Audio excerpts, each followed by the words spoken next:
এই গরমে কেমন আছেন সবাই?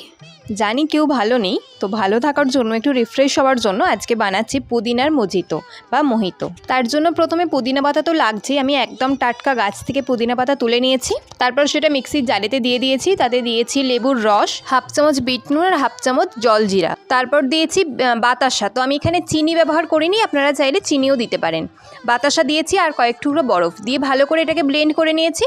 তারপর একটা গ্লাস নিয়ে কিছুটা পুদিনা পাতা টুকরো করে দিয়েছি, তাতে দিয়েছি এক টুকরো লেবু, সঙ্গে দিয়েছি অল্প একটু জলজিরা।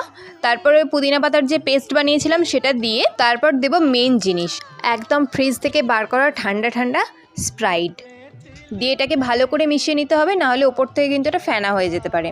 তো অল্প অল্প করে দেবো, বেশি একসঙ্গে দেবো না, তাহলে পড়ে যেতে পারে। তো তারপর ডেকোরেশন ইচ্ছা মতো সাজাবেন।